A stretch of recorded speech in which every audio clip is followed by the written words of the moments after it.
सभी को प्रणाम। कि मैं अतुल्य गंगा टीम का सदस्य हूं और मेरा भी लालच यहाँ जो स्पीकर हमने बाहर से बुलाए हैं उन्हें सुनने का था। और ये संयोग है कि ये शुरुआत मुझसे हो रही है।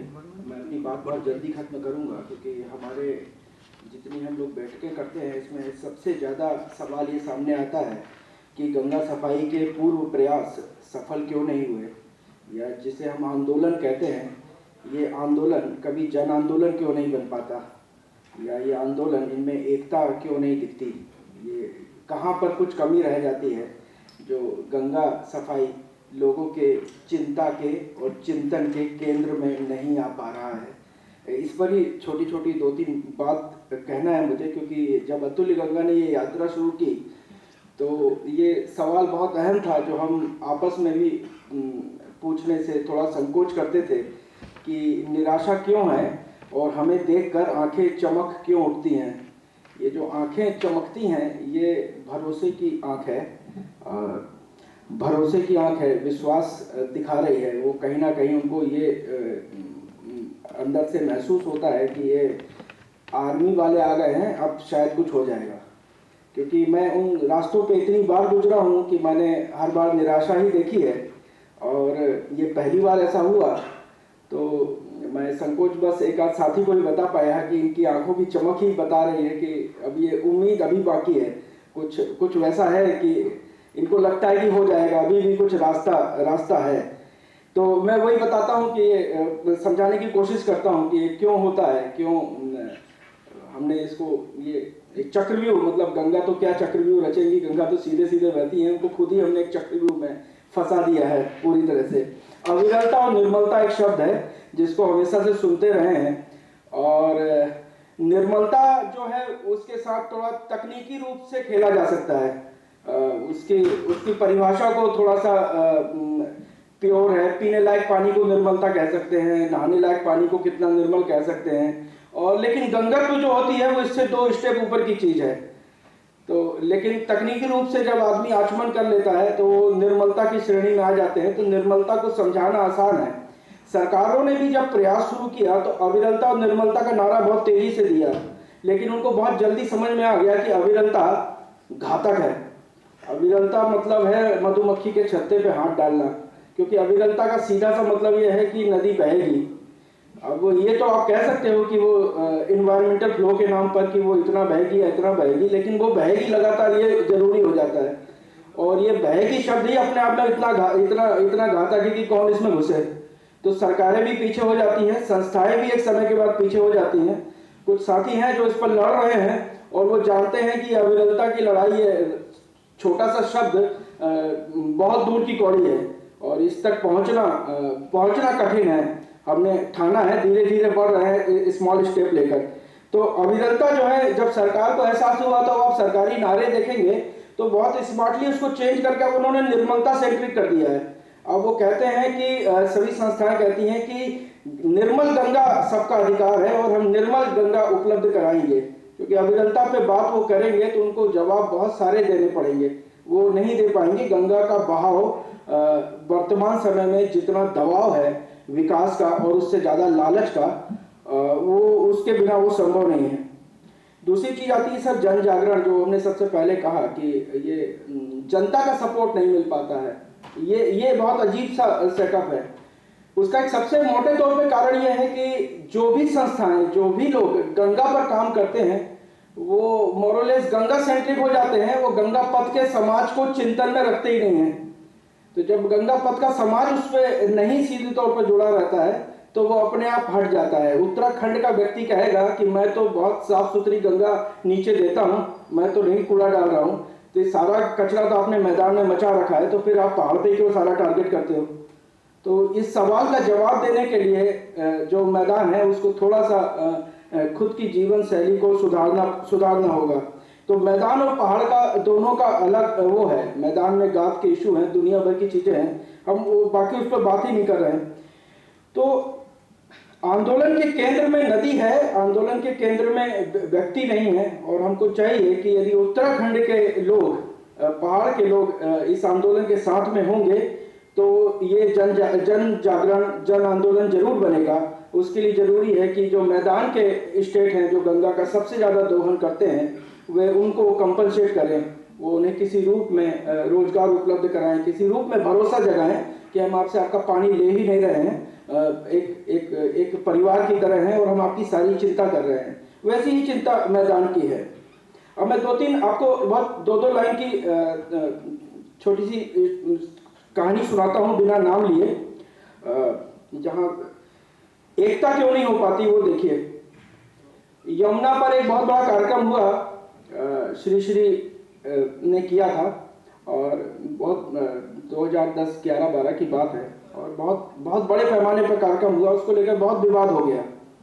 वो विवाद हुआ, एनजीटी में गया, उनके ऊपर 5 करोड़ रुपया फाइन लगा और पॉलिटिकली बहुत चीज़ें डिस्टर्ब हो गई। उसके बाद एक ऋषिकेश के एक संत हैं, उन्होंने कुछ 2 साल बाद मुझसे कहा कि अबे मैं चाहता हूँ कि यमुना पर बड़े पैमाने पर वृक्षारोपण किया जाए। तो मैंने कहा गुरुजी यमुना पर ही क्यों, दिल्ली में तो पेड़ बहुत हैं, ये बाकी जगह करते हैं चल के। कहीं नहीं, यहाँ थोड़ा सा मीडिया है और यहाँ पर ठीक वो रहेगा। मैंने कहा वो पेड़ तो लगेगा नहीं, यमुना में बाढ़ आती है तो टिक नहीं पाएगा। कह नहीं, वो नगरीय प्रशासन मंत्रालय से आप बात करो और वो जमीन हमको थोड़ा सा जो मिल जाए वहीं पर, जहाँ कार्यक्रम हुआ था श्री का, वो थोड़ा विवादित हो गया था, तो हम चाहते हैं कि ये प्लांट लग जाए।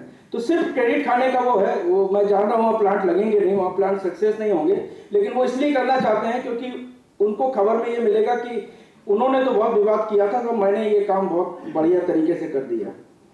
इसी तरह जब सदगुरु ने रैली की हिमालय तक, उन्होंने पूरे नदियों पर प्लांट लगाने के लिए किया, तो रैली किया, तो रैली के बाद एक बहुत बड़ा कार्यक्रम उनका यहाँ हुआ।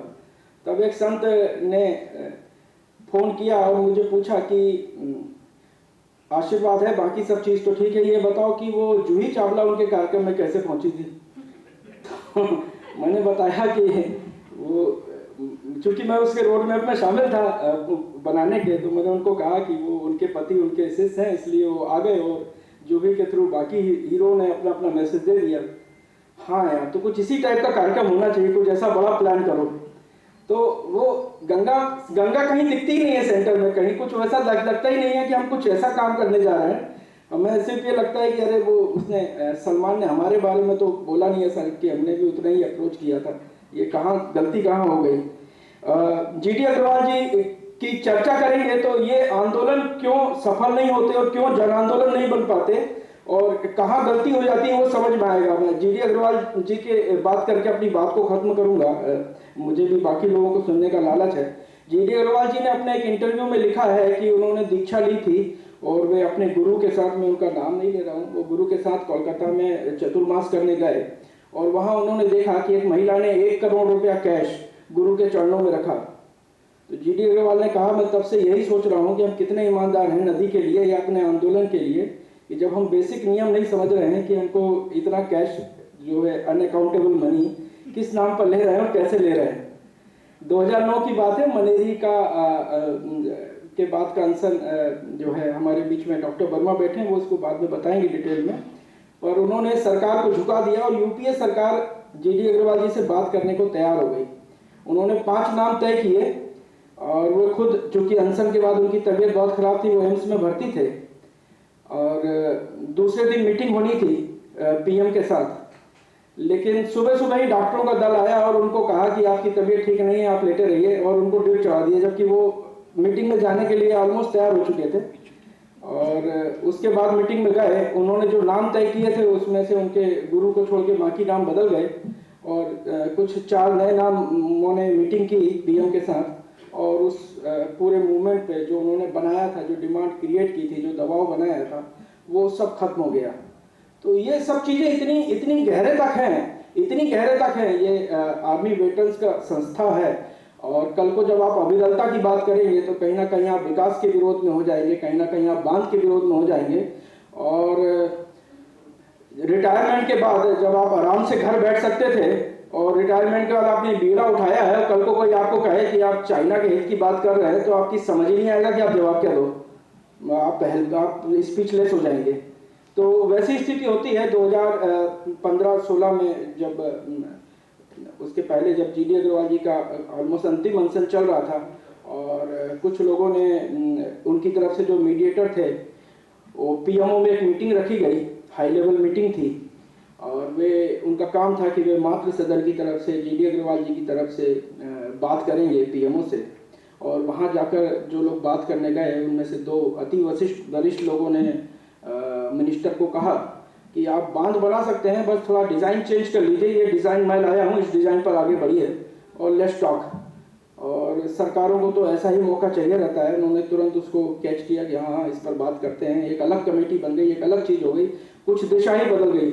और एक व्यक्ति जिसने जान दे दी वो समझ ही नहीं पाया कि वो किस चक्रव्यूह का शिकार था। और ऐसे बहुत सारे लोग हैं जो इस तरह से फंसे हुए हैं और किसी के अपने एजेंडे हैं, कोई सभी का अपना एक स्वार्थ होता है। हम लोगों का भी शायद स्वार्थ है कि हम गंगा के लिए कुछ कर पाएँ और मोटे तौर पे स्वार्थ ये होना चाहिए कि हम इस नदी को, जो मैं अक्सर कहता हूँ कि ये हमको विरासत में नहीं मिली है, इसे हमने अपने बच्चों से उधार लिया है और अपने बच्चों की गंगा उनको वापस करने की एक ईमानदार कोशिश तो हमको करनी ही चाहिए। तो बहुत लोग हैं जो शायद इस तरह की कोशिश में लगे हैं। मुझे यही कहना था। बहुत धन्यवाद।